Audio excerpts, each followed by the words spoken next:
ngiye kukubwira ubwoko bw'abakobwa 8 utagomba gukundana nabo. Iminota 10 gusa nkubwira umukobwa cyangwa se umugore utagomba gutusha kwegera. I don't care uko yabasa kose, nashaka bari we mukobwa uteye neza muri Kigali. Please beg, ntuzabikinishe niba udashaka gukomereka, guta igihe no gupfusha amafaranga yawe ubusa.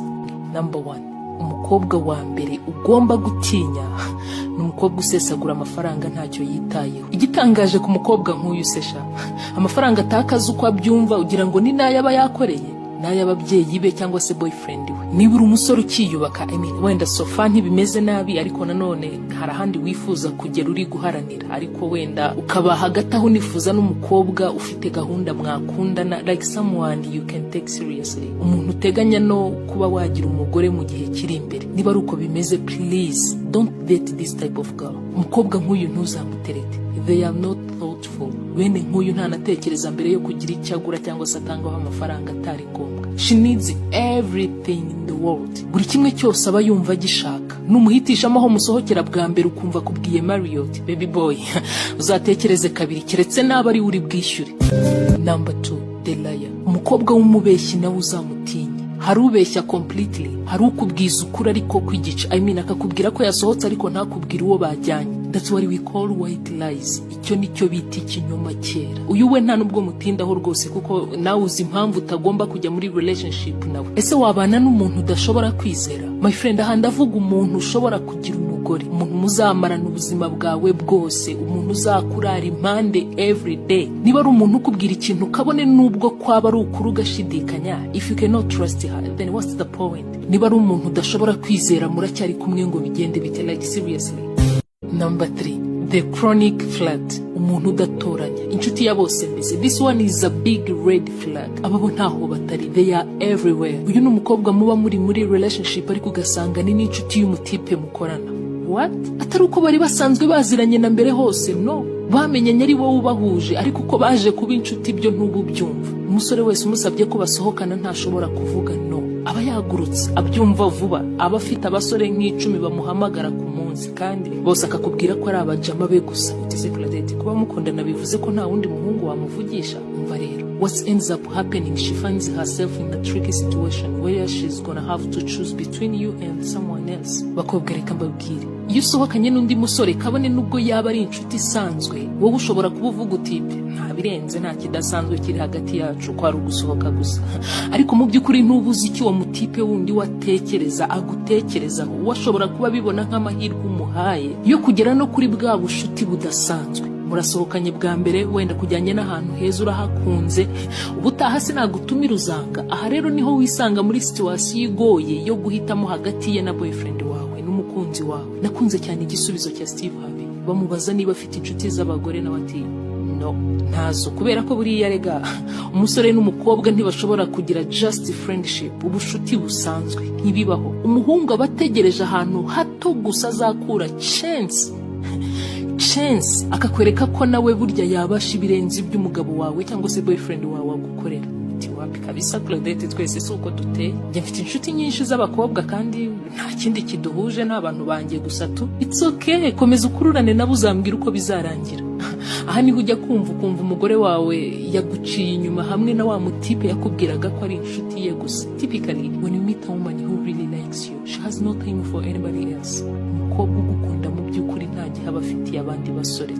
Number 4, materialistic woman. Umukobwa ukunda amafaranga, ukunda ibintu. Uyu uzamenya ububi bwe nahura n'undi mutipe ukurusha amafaranga, utwara imodoka wowe udafite. My friend, imyaka 5 yose mumaranye kuri wizahinduka nk'umunsi umwe. Don't get me wrong, nyumve neza, ntawe udakunda amafaranga. Yes, ntawe utakunda kugenda mu modoka nziza, ariko hari ubiharanira agakora nawe ugakora mukabigeraho. Hari n'undi ushaka iby'ubuntu gusa. Uyu ni wa wundi uzagiza akakubwira ati ntuzi Fifi ya nshuti yanjye, wa wundi twari kumwe cya gihe.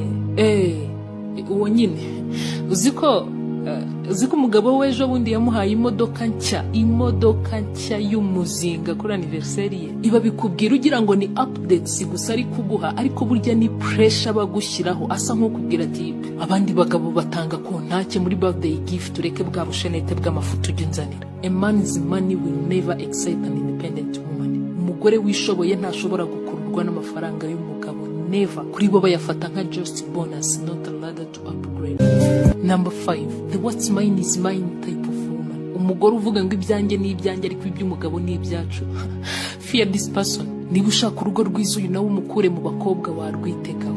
Relationship is partnership. Urugo ni ubumwe, ni ugufatanya, ni ugusangira, ni ukwizerana. Umukobwa uzaguhisha ko afite ikibanza ahantu yaba ari umufiye mere, akaguhisha ko inzu aba Mariya, akakubwira ko ayikodesha, surati umuntu nk'uyu uzamutinye. Uzatinya umukobwa utinya kukubwira no kukwereka buri kimwe atunze ngo mufatanye. Impamvu abiguhisha nuko abazi neza cyangwa se atekereza ko iyo relationship, urwo rukundo rwanyu rushobora kutaramba. Uyu nafata amafaranga mu kibina ntuzabimenya. Bamwe baravuga bati kwereka umugabo buri kimwe ni amakosa, babyita ubwenge buke ariko I call it honesty, njye mbyita ubunyangamugayo. Ubwo se umweretse byose ejo mugatandukana mukagabana waba udahombye?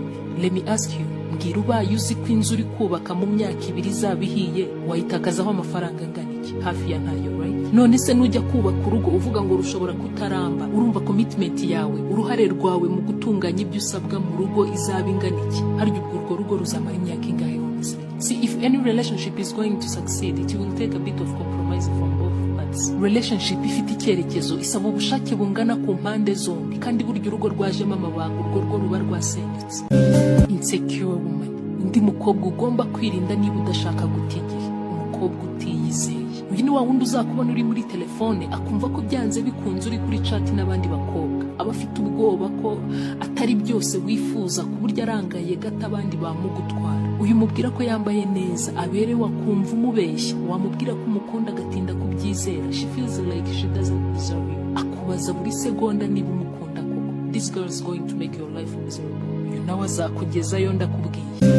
Number 7, undi mukobwa utagomba gutereta byanze bikunze. The beauty only or the narcissist. Uyu ni wa muntu wumva ko ari igitangaza, ari ikirori, ari mwiza bigaragara. Muvuganye iminota 2 utaramubwira ko ari mwiza kubaza niba utarahumye. Ubu ni uburwayi kandi mu Cyongereza bita personality disorder, in which a person has an inflated sense of self-importance. Uyu mukobwa bakeneye admiration. Mu kirori aba yumva ari we wambaye neza kurusha abandi. Mu ba ex bawe aba yumva ntawe umurenze. Aba bakobwa bariyemera mende. Aba yumva ari big deal.